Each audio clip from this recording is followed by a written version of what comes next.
একটা দেশে দীর্ঘদিন যখন একটা এই ধরনের সরকারের অধীনে থাকে তাদের প্রচুর লোকজন থেকে গেছে, আপনি খুব রাতারাতি এগুলো পরিবর্তন করে ফেলা কঠিন, কিন্তু আপনি যদি খুব গভীরভাবে দেখেন দেখবেন ব্যবস্থা নেওয়া হয়েছে। কিছু পুলিশ কর্মকর্তা বা প্রশাসনের কিছু মানুষজনের বিরুদ্ধে ব্যবস্থা নেওয়া হচ্ছে।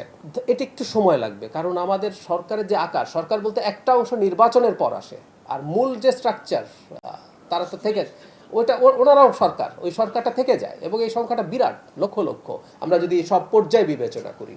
সো এটা একটু টাইম নেবে, সেই ব্যাপারে কাজ হচ্ছে, কাজ চলছে। এবং এই যে কিছুটা সমস্যা হচ্ছে, আপনি যেটা বললেন, আমি জনগণকেও বলবো আমাদের প্রতি কিছুটা সহানুভূতি যেন তারা রাখেন, যে আমরা যেভাবে এই ব্যবস্থাটাকে পেয়েছি তার মধ্যে কাজ করতে হচ্ছে। সরকারকে ভয় পাওয়ার মতো ব্যাপার আছে, আর আমি দেখি যে ছিল, কিন্তু ইদানিং মিডিয়া দেখলে কি মনে হয় সরকারকে ও ভয় পায়?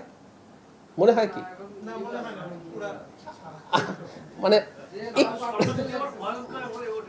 আসছি মানে আমার কাছে মনে হয় যে সরকারকে কেউ আদৌ ভয় পায়, কেউ পাত্তা দেয় বলে মনে হয় না।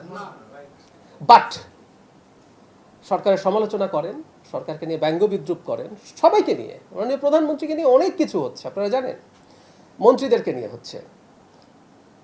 যথেষ্ট সমালোচনার জায়গা আছে। বাংলাদেশের সরকারের অনেক ভুল হবে, আমি প্রায় বলি, ওগুলো নিয়ে কথা বলেন, বিদ্রুপ করেন, আমাকেও বিদ্রুপ করা হয়, সমস্যা নেই।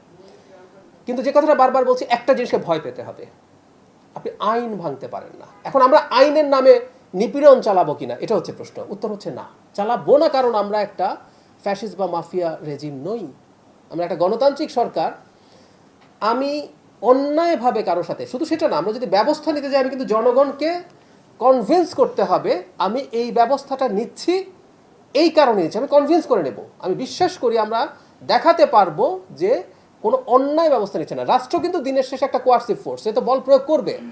প্রশ্নটা হচ্ছে সে বল প্রয়োগটা লিগালি করছে কিনা, রাইট জায়গায় করছে কিনা, পরিমিতভাবে করছে কিনা। That's very important as well. আমরা ডিসপ্রপোর্শনেট বল প্রয়োগ করি মাঝে মাঝে।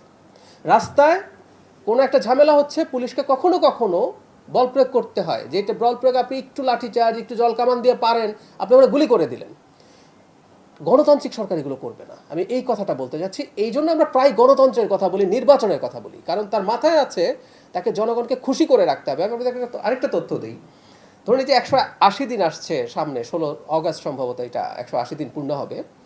আজই আমাদের একটা মিটিং আছে মাননীয় প্রধানমন্ত্রীর কার্যালয়ে, আমরা যারা উপদেষ্টা এবং বিশেষ সহকারী আছি, মানে আমরা মাথা খারাপ করে হিসাব করার চেষ্টা করছি 180 দিনে কি করার কথা ছিল, কি হলো না হলো, সেটা নিয়ে আমরা কি বলবো না বলবো। তো এই এত কিছু কেন?